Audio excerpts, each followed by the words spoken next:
Ni ligi kuu ya soka Tanzania bara, ligi kuu ya NBC siku nyingine tena, ambapo tunakwenda kushuhudia Dar es Salaam Derby kati ya klabu ya soka Azam ambao wao watakwenda kukaribisha klabu ya soka Dar es Salaam Young Africa, ambapo moja kwa moja mchezo huo unatarajiwa kupigwa katika uwanja wa Azam KFC Complex, kule uwanja wa Azam Complex kule Chamazi, kama kutakuwa na mabadiliko mengine, lakini moja kwa moja ni bonge moja na mechi ambayo tutakwenda kushuhudia mpaka hivi sasa. Kumbuka mchezo huu ni mchezo wa 26 malaundi ya 26, ambapo unatarajiwa kupigwa kuanzia majira saa 11 kamili kwa majira Afrika Mashariki na Kati. Ni mchezo ambao ni mkali kweli kweli, ambapo mara ya mwisho wameweza kukutana klabu ya soka Yanga pamoja na Azam. Azam alipata ushindi wa 1-0, goli ambalo alifunga bwana Jibril Sira. Yes, bwana Jibril Sira. Moja kwa moja kuelekea katika mchezo huu wa siku hii ya leo, ambapo moja kwa moja klabu ya soka Azam wao habari kubwa ni kwamba wamefunga magoli 9 katika michezo yao mitano ya mwisho. Azam FC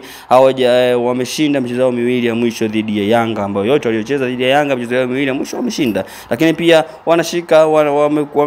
katika ni timu ambayo inaongozwa kwa kushinda michezo mingi pia katika uwanja wake ya nyumbani. Lakini kwa upande wa klabu ya soka Yanga, wao wamefunga magoli 14 katika michezo yao mitano ya mwisho, lakini pia ndio timu ambayo ina clean sheet nyingi zaidi kuliko timu yoyote, ambapo imefikisha clean sheet 18 mpaka hivi sasa kwa jumla, ambapo Prince Dube ni mfungaji bora ambaye mpaka hivi sasa wanasema ana magoli 12. Hiyo ndio taarifa kubwa katika mchezo wa siku hii ya leo. Lakini pia kumbuka Dar es Salaam Young Africa anaingia katika mchezo huo wakiwa wameshacheza mchezo 24, wakiwa na katika mchezo 24 wameshinda 21, akienda sare mchezo mmoja, akipoteza mchezo miwili, magoli difference ikiwa ni 53, wakiwa na faida ya magoli 53 na pointi zikiwa ni 64. Kwa upande wa klabu ya soka ya Azam, wao wamecheza mchezo 25, yes, ambapo moja kwa moja wameshinda 15, wakienda sare mchezo 6, wakipoteza michezo 4, wakiwa na goal difference 25, pointi zao ni 51 na nafasi waliopo ni nafasi ya 3. Katika michezo yao mitano ya mwisho, klabu ya soka Azam ameshinda mchezo miwili na akipoteza mchezo mmoja na akienda suluhu mchezo miwili kwa soka Tanzania bara. Kwa upande